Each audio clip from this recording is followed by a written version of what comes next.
Hello and welcome to Lockdown Chronicles. It's episode 37. Now, I'm going to be running out of kaftans very soon, okay? So, if I start repeating all my clothes, that's it. I mean, I believe in what the designers have started calling slow fashion, which is a nice catchphrase because no one's buying nothing. They also call it sustainability. So, I feel I'm so in because by default, I'll be setting a trend with slow fashion and sustainability, just recycling what I already have in my wardrobe. And if the kaftans run out, well, guys, I'll just keep repeating what you've already seen me in. Okay?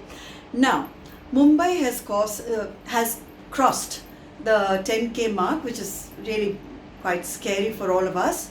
On the other hand, I had a long chat with a former head of a very large pharmaceutical company, an international pharmaceutical company, who says, perhaps we need to get a little more realistic about the scare around the world, because in any case, we lose 6 lakh people annually to influenza. And does anyone make a big noise over that? No. In India, we lose 1,000 people on a daily basis to tuberculosis.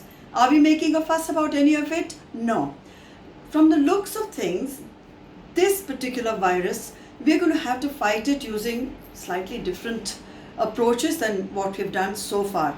I saw another documentary with a scientist, a lady, who, my God, it was such a scary documentary. Now I wish I hadn't really watched it.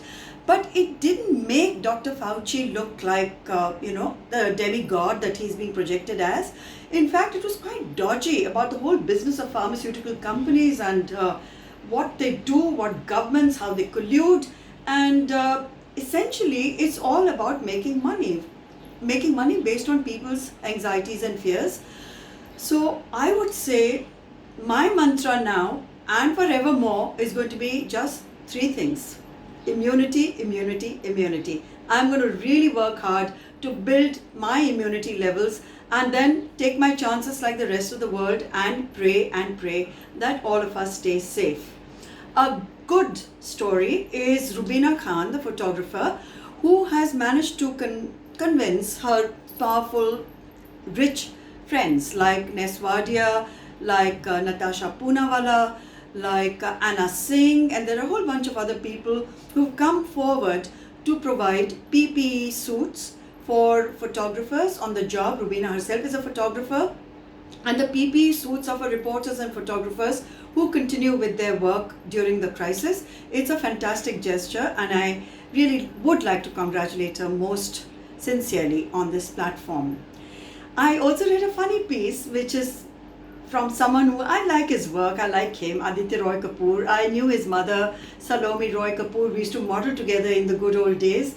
And he has suggested that our movie stars, the Bollywood stars, had, better prep themselves for the new rules of Bollywood, which is that they'll probably have to come to the sets with their makeup done and in costume. And on the sets, there will be a nurse and there'll be doctors and so on. So it's a whole new ball game. Now, sports stars are also being advised by their managers and people who run the big sports shows across the world that they will also have to adhere to new rules, maybe shower at home before they come to the courts or come to the playing field. New world order, new rules, well, why not? In the same sort of a way, I'm looking at a 1973 film. It was Aa Gale Lag Ja. It had Shashi Kapoor, Sharmila Tagore, huge super hit, Manmohan Desai and Shatrughan Sinha. I'm thinking to myself, listen, we're a long, long way off from ever doing Aa Gale Lag Ja. And that is kind of making me feel, we are all essentially human beings, are touchy-feely people.